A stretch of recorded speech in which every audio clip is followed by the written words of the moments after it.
So it looks like creating ideal customer profiles. And I'm very fond of also saying that you should know your customer so well that you know what their poop smells like. Gross. It is, but it makes you understand how close you need to get to your customer. And if you don't know that, then you don't know them well. Okay? Because ultimately, as we communicate as brands, as we communicate to our ideal customer, we need to communicate to them on a level that meets them where they are, not where we think they are, not where we want them to be, but where they are. And then once we met them where they are, so in other words, we understand their pain. We understand why that pain is important to them. We understand how it fosters and changes things in their life and manifests in their life. So we can speak directly to that. Once we can do that, then we can help them start to take the journey that they need to take in order to get to us. And that's one of the things that a lot of us as business owners forget.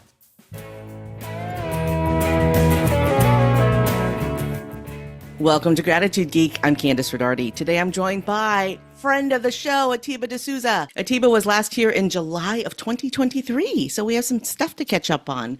He is the CEO of Client Attraction Pros, a video-focused content marketing agency. He is known for combining storytelling with search keywords to help brands rank on Google's first page.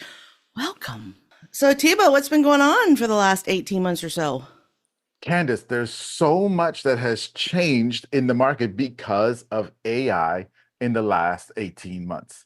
24 months ago when AI really started to hit, I said, AI is going to make smart people smarter and dumb people dumber. Now, we're starting to see that to be the case, right? And just outside of content even, we hire a lot of people and we get applications. So we try to make our process kind of rigorous. And we get applications back, and some of the applications will say, as an AI agent, I can't answer this question, right? Or they'll have this beautifully written thing, and then because it was done by AI puts placeholders in. Like if it was, whatever you need to fill in that was your own personal thing here, and they would leave the freaking placeholders in. Yeah. Dumb people are getting dumber. Dumber. I consider myself a smart person, and I don't cut and paste AI. I always read it and edit it so that it sounds more like I wrote it. And Yes. I sent an email out, a notification email that the latest podcast episodes dropped, and I got a message back from a friend of mine, right, who said, "Looks like you used AI to write this email."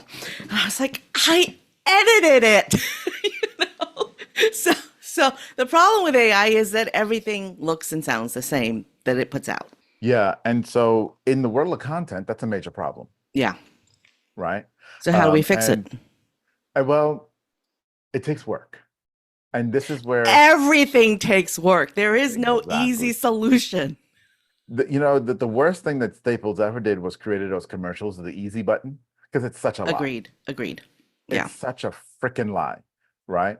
And so I want to share kind of the journey a little bit, because I think other people are probably, especially if you're not an agency and if you're just hiring someone to help you with your social media, with your content, you're probably going through this. We went through a period of time where our content started to get generic that we were creating for clients because my staff got lazy. Now, the laziness came and understand human dynamics and human thought in this, right?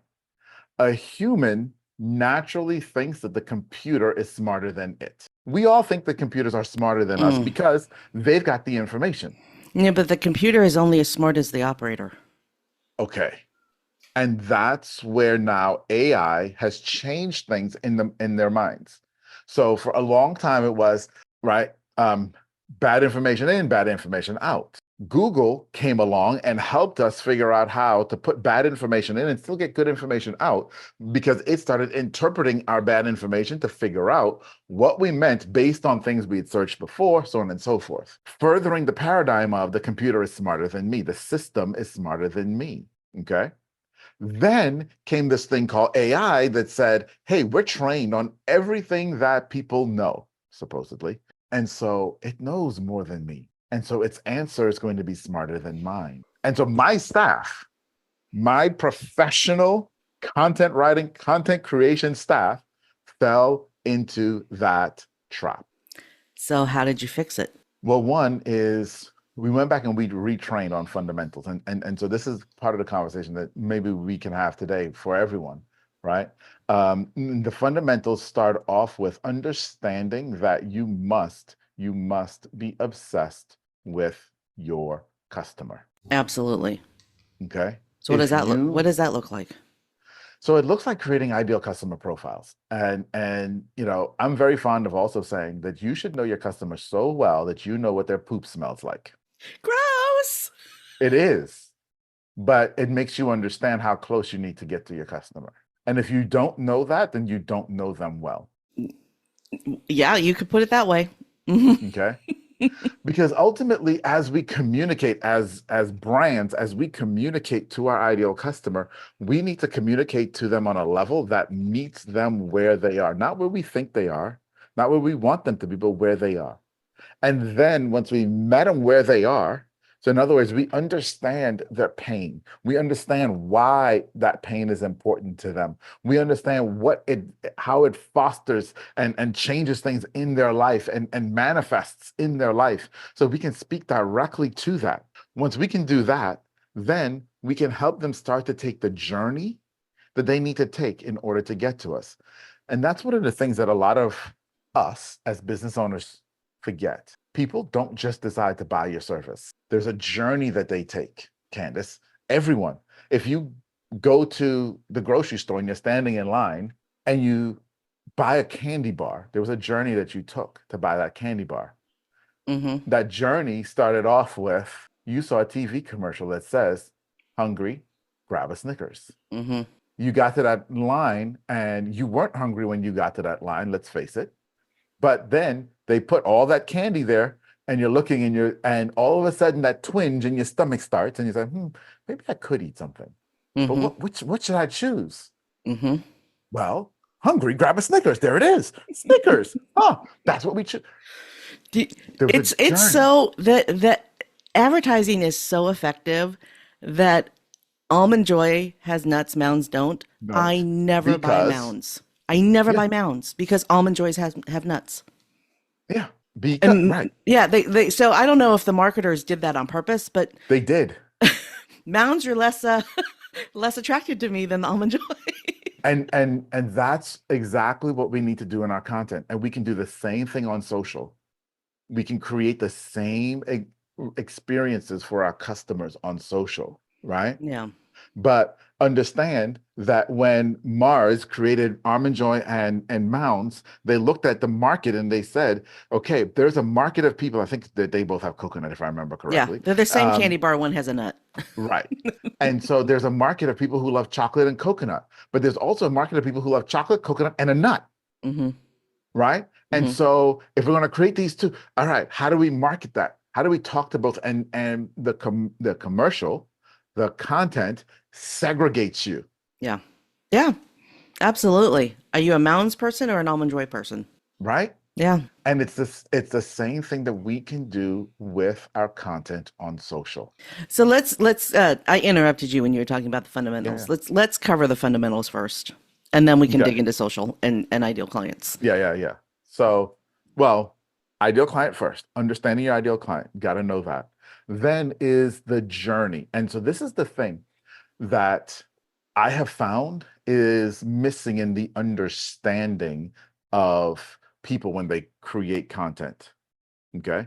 A lot of people understand the two big pieces. There are really three big categories. A lot of people understand two of the big categories. The first one is content strategy. When you go in, people tell you, oh, you got to create a strategy. And it's like, okay, I got some pillars. I got days of the week. I'm going to go post. I'm going to post this honestly, often. I don't know if people really get strategy. I think they just are putting content out. Well, so there are people who are just putting content out. But when that content doesn't work, they go figure out, why isn't it working? And the first thing they learn is, oh, I didn't have a strategy. That is true. And they go and they create a strategy, right? They follow some guru online who tells them, here's a perfect strategy. And they go do that. And then that strategy does this. That strategy gets them a little bit more engagement. And like, okay, this is good. But it still didn't work. It didn't put dollars in the bank account.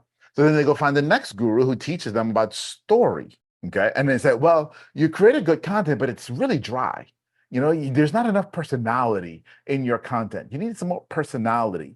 And then we start getting into that whole conversation of personal brand, corporate brand, that whole thing. This add in some story here. So now we add in story. Now with story, engagement spikes. People are liking it. People are, oh, it's fun and it's great. But the bank account still doesn't change much. And they say, well, this content thing doesn't work. This is where I've found, and if you're listening to us right now, you're probably somewhere in that path there if you've been creating content, is because you're missing the third big fundamental, and that is the content theory. The content theory is the mix of your ideal customer and the journey that they need to take and mapping that. Mm-hmm. Mapping that. It's not just the strategy, it's not just the story. Without the theory, you're not actually creating movement. Yeah. And that's what we want. We want our content to create movement. Yeah. And that's why they call it the customer journey. Yes. Because they're on a journey. Whether it's to buy a Mounds or to buy a new car. Or an Almond Joy. Or an Almond Joy or to buy your accounting services. Yeah. It's a journey. And sometimes the journey is short and sometimes it's long. Yeah. So I can tell you, like for me, with our clients in the medical industry, the journey is 6 to 9 months. Just think about that for a moment. I've got to be thinking about the journey and content on a journey on social media for 6 to 9 months for someone before they'll actually hire us. Wow. Yeah. And it was true in the custom furniture business as well, that the journey took a long time.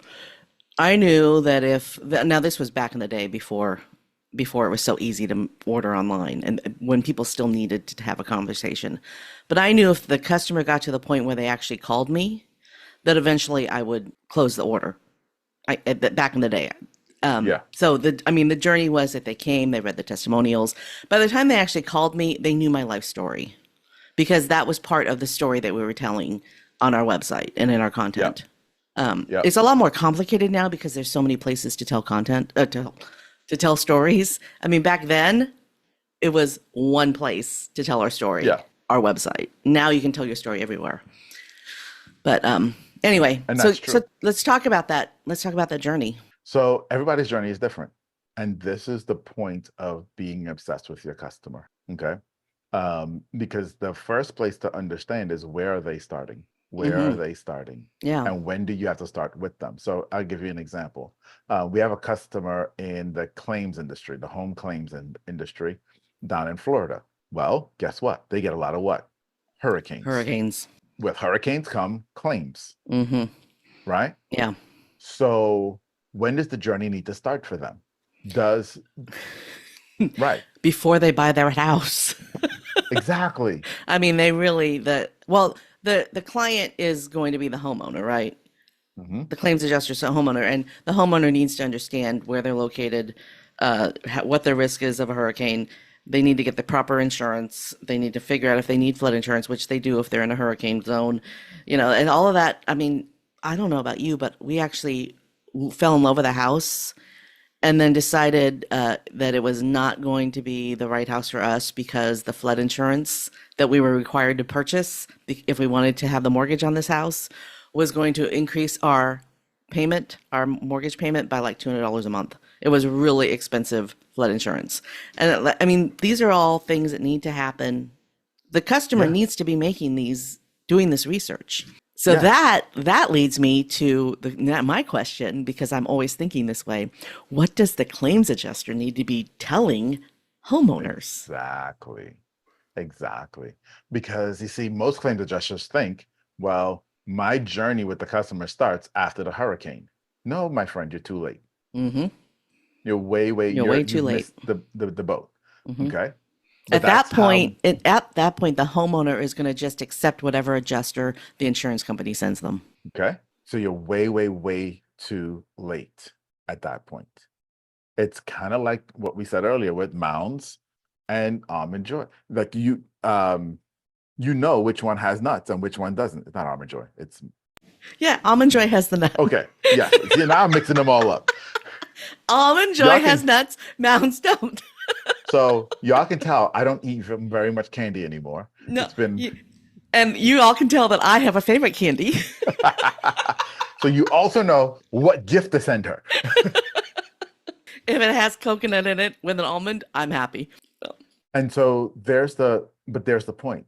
When did they start that? When did Snickers say, hungry, grab a Snickers? Long before you were hungry, oh yeah, right? yeah. And so it's, again, understanding your customer and understanding when do I insert myself into this journey. So for the adjusters, yes, they need to and put themselves in the journey at the point in time when someone's buying a house. Okay, you bought a house.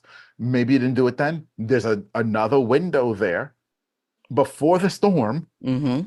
that I need to put myself in the journey and be talking to you about how to prepare yourself for a storm.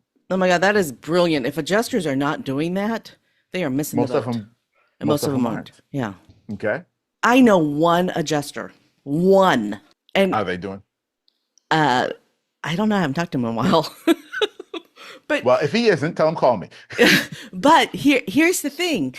They're a very important part of the whole insurance process. If you have the wherewithal to hire an independent adjuster, you're going to get more money from your claim. Yes. And most of the time Absolutely. the insurance companies are not going to pay you enough to actually fix what broke. No. Down to even little. I mean, I know we're getting deep into adjusters, but I'm hoping as you guys are listening to us talk here, you're relating it to your industry and realizing that here's the key. Here's the fundamental key. Let's get back to that. That would be better. The fundamental key is before they have your problem, they had another problem first. Yeah. Every problem has a solution, and every solution leads to a new problem. You must own your own home. Okay?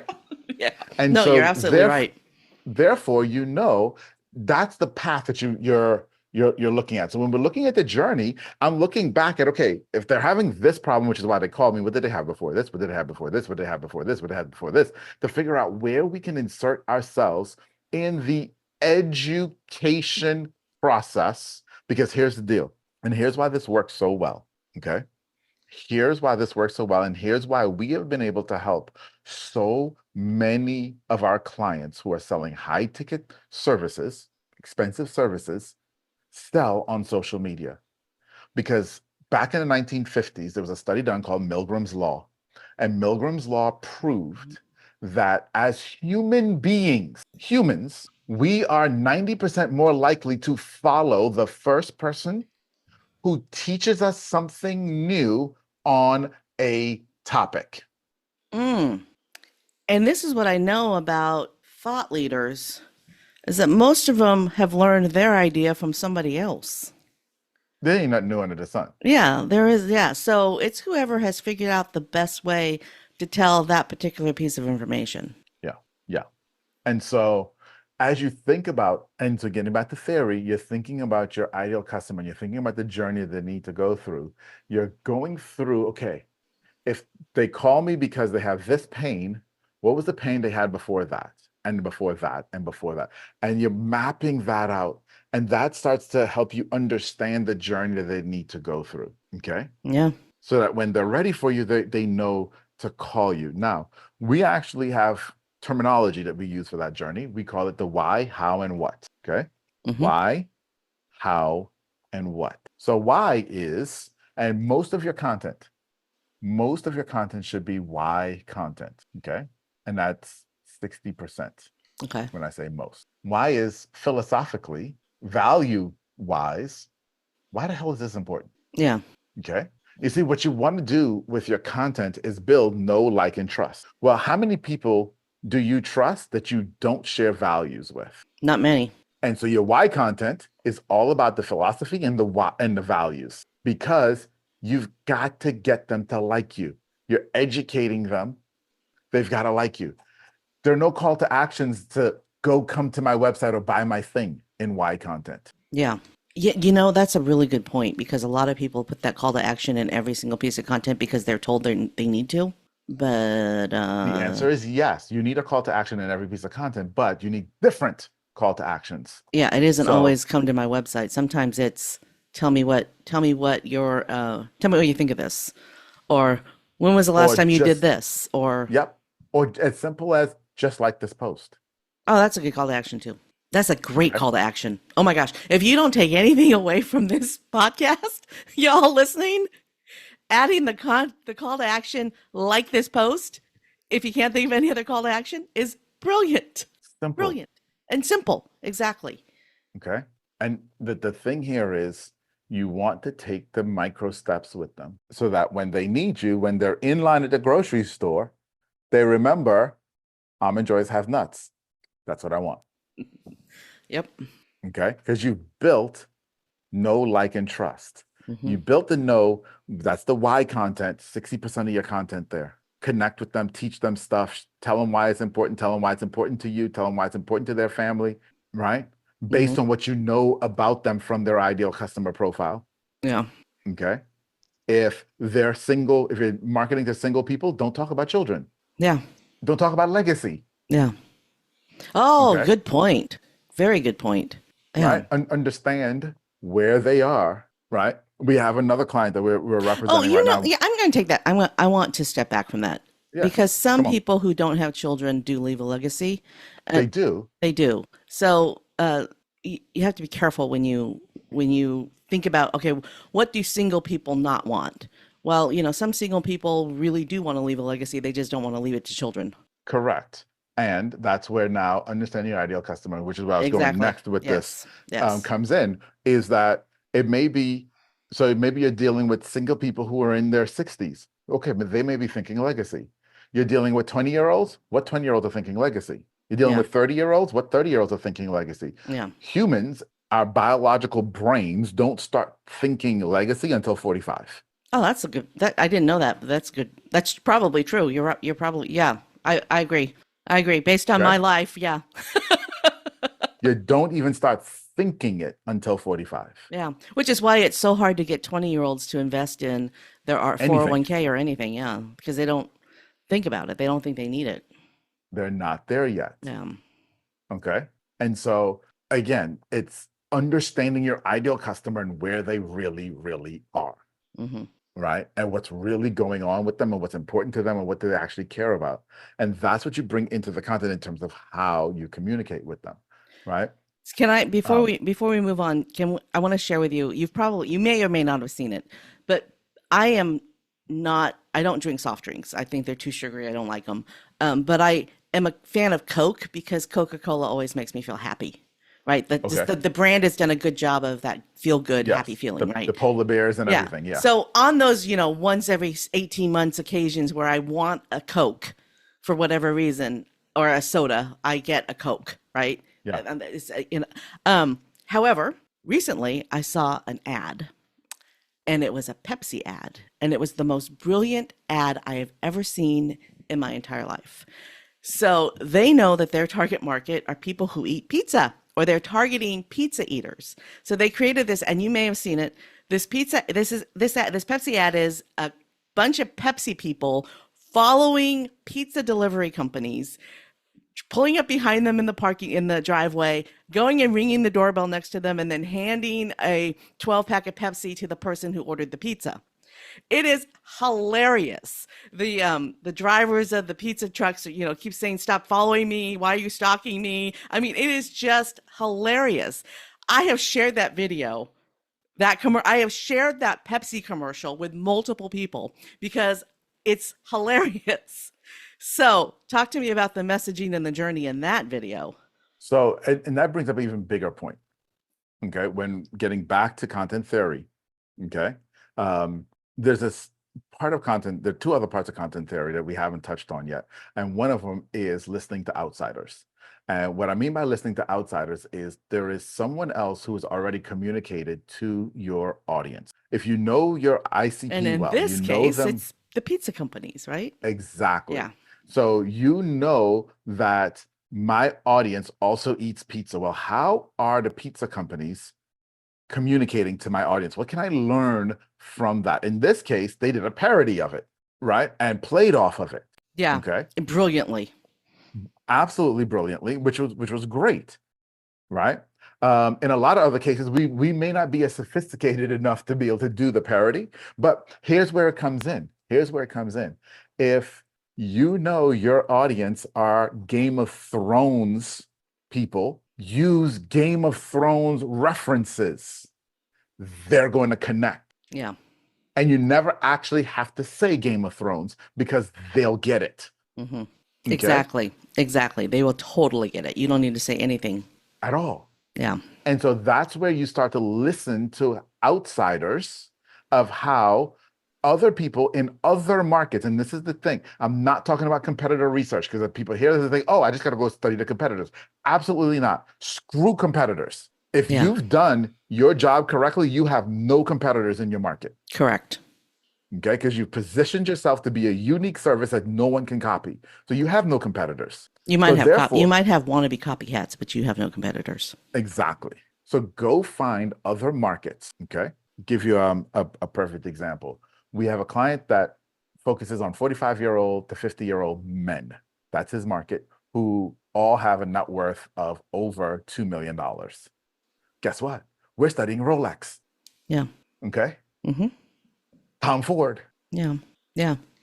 Get Okay. ideas. Mm-hmm. Follow around the pizza truck. And so that's where the theory of content. See, that's not strategy. That's theory. Yeah. Yeah.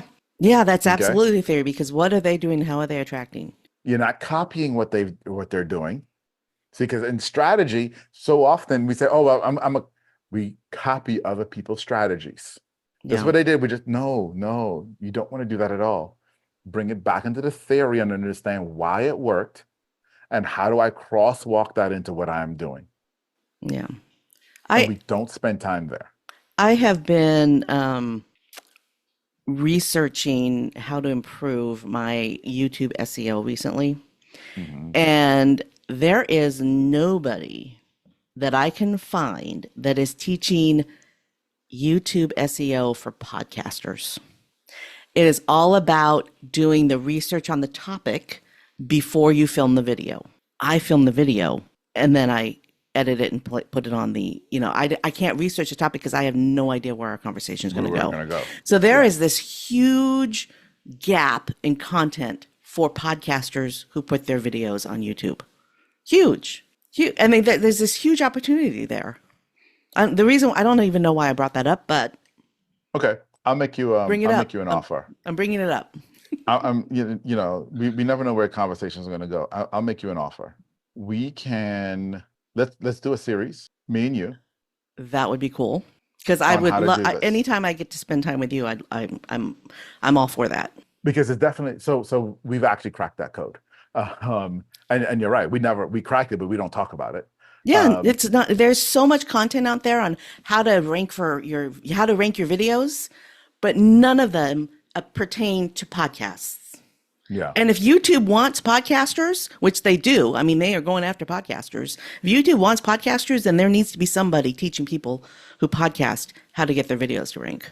Yeah. It's funny. We actually cracked that code before so it was July the last time we were together on your show. And I think we cracked that code in April or May of last year. Well, yeah, we do need to do a series. We do need to do a series on it. We'll figure that out. Yeah. Okay. That was an aside, y'all. Something to look forward to. Stay tuned for an announcement about this series of videos about how to rank your podcast on YouTube. Yeah. Yeah. Let's do that. And then we can we'll do yours, your videos, and then we can turn it into a case study for everyone as well, and track it over time and see how it worked. And that's content for both of us. Repurpose. You can use the content for your business, and I can repurpose the content as me being the guinea pig. Yep. I love it. I love it. See how magical. This is why I'm a podcaster, because I get to spend time with people like Atiba, and come up with brilliant ideas. You know what I just did? Atiba just listened to me complain about a need that I had, and he figured out a way to fill the need. Hmm. That's what marketers do. And that's what you need to do with when we're talking about content theory. Okay, is you've got a solution and you've got to, and obviously, Kenneth and I have relationship, and so we've built know, like, and trust. Exactly. This isn't the first Right. time we've talked to each other. Right. It's at least the third or fourth, right? Yeah. And but that's the key here.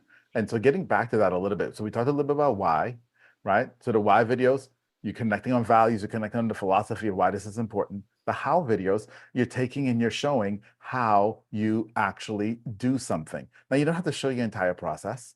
You want to show some portion of the process. I taught this in a seminar a year ago now, and and a lady raises her hand and says, I understand why, and I know what our values are.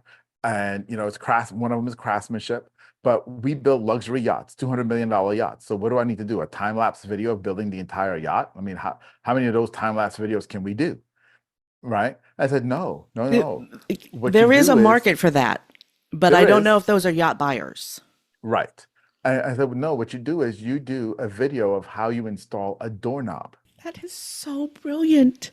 That is so brilliant. Okay. That's it. And that shows the craftsmanship, and it shows you know what you're doing.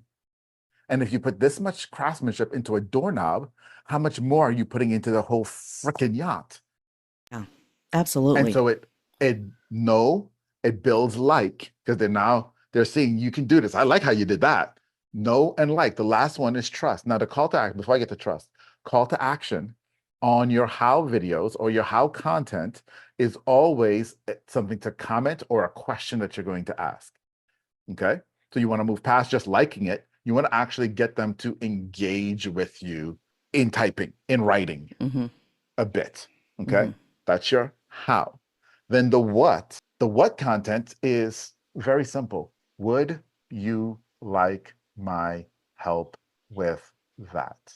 Think about what I just did with Candace. I just asked her. She came up with a problem. We already have know and like. Okay. Now we got to move to trust. And I said, Candace, you know what? Maybe I could help you with that. Literally what I said. Yeah, but it's a win-win because it will help you with that too. You'll get more clients because there is definitely a need for what I just asked for. And that's the beauty of sales. It's got to be a win-win on both sides. And when you say, would you like my help with that? They already know that they like you. They already know who you are, right? And now they're in a place where you say, hey, I can help you build a boat. You want a boat. And here's all the reasons why you want a boat. Would you like my help to build your boat? Guess what? Everybody who raises their hand is your customer. Yep. And that is the theory of movement and online. Because of the video of how to install the doorknob, you've identified that what you are providing is a luxury product. I mean, a yacht is a luxury product anyway, but a handcrafted yacht with the doorknob that is also handcrafted, where the hinges match the doorknob. I mean, just the way that everything is designed, all of that tells the story that this is a luxury item. I want to go back to where the market for videos of people building yachts. So my husband and I occasionally will watch a time-lapse video of a yacht being built or a boat being built because it's fascinating. But we are not the market for yachts. Right. So that market, for us, the market is to get the views on the YouTube video so that you can monetize the YouTube video, right? And which is a completely different target market than this is how we install the doorknob on the door in your yacht. Yes. So let's talk about that. And let's talk about that from the assumption that I made, which is bad of me. You should never make assumptions. We should have started the conversation with this. Okay. I'm making the assumption that you who are listening are looking to get more money in your bank account by selling the service that you're selling. Correct. Now, if you're looking to monetize a channel, that's very different. Exactly. Okay. There is entertainment value that you need to add and consider when you're monetizing a channel.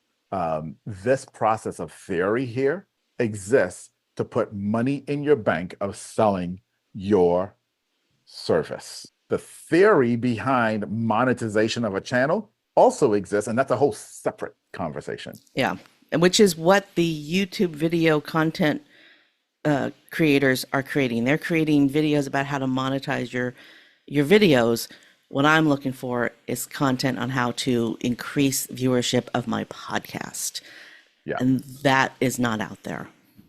Yeah. At least not anything I found that's good. And so this is also an interesting point here, because it leans into a little bit that, why should I create content? A lot of you listening, you probably listening right now, like, why should I create? Somebody else has already done it. One, yeah, but not you, but not your content. And your content will only resonate with your ideal customer. Mm-hmm. Even if you copy verbatim what somebody else does, but you shouldn't. But if Atiba read the exact same script that I read, he's wearing his Man of Steel hat, I'm wearing a pink wig, right? He's got a cross on his necklace, I'm wearing a pearl necklace. I'm a woman, he's a man. We can say the exact same thing and do very similar things in our videos, and we will attract different clients. Absolutely. Absolutely. Without question. And that is the key. And that's why your audience needs to hear from you. Mm-hmm.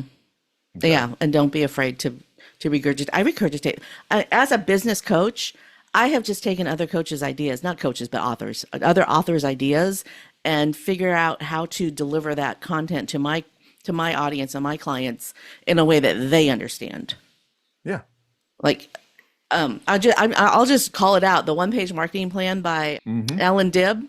That is like my absolute number one most favorite marketing book. Absolute most favorite marketing book. And I've actually been talking to Alan about being a guest on the show. So stay tuned. He'll be a guest. He'll be a guest. However, the way that he delivers it is he delivers it for people who are scaling multi-million-dollar corporations, right? My clients are micropreneurs, solopreneurs. Maybe eventually they might have 3 people on staff, right? The way that Alan wrote the book is not digestible by solopreneurs in the way that they need it to be presented. So I've taken his ideas and I presented them to my clients and my audience. And I give full credit to Alan, but I'm presenting it the way that a micropreneur would want to digest it. Absolutely. And that's the key. Exactly. Right? You know your audience. He knows his audience. Exactly. Okay. Exactly. So, wow, dude, holy crap, we need to start wrapping up. How did this happen? How did 45 minutes go by so quickly? Time flies when you're having fun. That's true. You're going to have to, we're going to do our series of videos together, but it's always a pleasure to have you on the show. Is there anything that we haven't talked about yet that you want to talk about? What I will say is this, if it's not too early. If some of this stuff was new to you and you're like, what in the hell? I never heard of this whole theory thing, but it maybe made a little bit of sense. Okay, here's a starting point. Go to contentcoach.social/ICP. Okay, I've got a free resource there for you, which is I've been creating ideal customer profiles. In case you couldn't tell, that's where you got to start, since 2002. And what I've done is taken all of the time and all of the research that we've done over the years and created the ideal templated outline of all the sections you need in your ideal customer profile to know what their poop smells like. I'm not going to get past that visual. But I want to give it away to you for free. Oh, how very generous. All right, that will be the link to that. The link to the ICP document will be in the show notes, y'all. So be sure to go to the show notes and grab it. Yeah. If you're watching the video, it's down below. If you're listening to the podcast, it's click on the text and it'll be in the text of the podcast. Yep. But go get that, because that's where you got to start. Yeah. And once your content hasn't been working. And the thing is, the ICP can change over time. Yes. And you can also have more than one. Like if you offer 3 different types of products, then you probably have 3 different ideal clients. Absolutely. So I make the joke about got to know what the poop smells like. But the reality is you're in a relationship with your ideal customer profile, much like a marriage. Mm-hmm. And just like you learn your spouse every single day, You learn more about your ideal customer every single day, and you need to update what you know about your ideal customer. You need to update that document. It's a living, breathing document. It's a human being that you're representing. Yeah. Okay. Just like you have to get a new headshot every few years, and you have to make sure that your profile and your resume are up to date, you also need to make sure your ICP is accurate and up to date. And don't even get me started on that. You know how many times I get, y'all, if you're one of those people who are still using a profile picture that's 20 years old, please stop. That's just a PSA right now. Just stop. I know I need to go get one. I know I need to go get my headshots done in my pink wig. I know I do. I am guilty. My headshots were taken in 2008. I am guilty. No, then you Oh are no, guilty. I'm sorry, 2018. Sorry. It's not Okay, 18 yeah, is fine. That's only 18. 4 years. No, it's But 6 years, yeah. dude. It's 6 years. Oh crap. Yeah. I I just know. lost 2 years. I know. I know. I know. Hey, I have a totally non-related question. Did you play football in college? College, no. My No. son did. Oh. Does he have the same name as you? He does. Because when I Googled you just now, right before, I mean, you and I have had multiple conversations. I didn't feel like I needed to do any prep for this interview because I knew it was just going to go where it needed to go. But I did Google you to make sure that I got the name of your company right. Because for some reason I didn't have notes Yeah. for this episode. And I saw Atiba de Souza playing football for a team in Washington, D.C. Yeah. So, so I played high school football. I should have played college football. I didn't. He got to live that dream and played college football. He just retired recently. He was a college quarterback. And one of the things that was interesting, because obviously SEO is my background.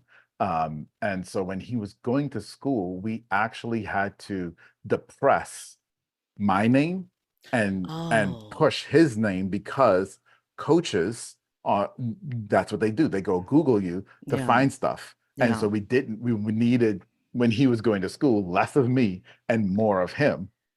And so you're That, still seeing the residual of the work we did there, yeah, of the more of him that shows up. Yes. that is such a valid point. So valid. That there's a lesson there. I was going to edit this part out because it was just a snoopy question, but I'm keeping it in now. You know, but that is such a valid point. The right Atiba de Souza needed to be Yeah. at the top of the search, and you guys are you were side by side.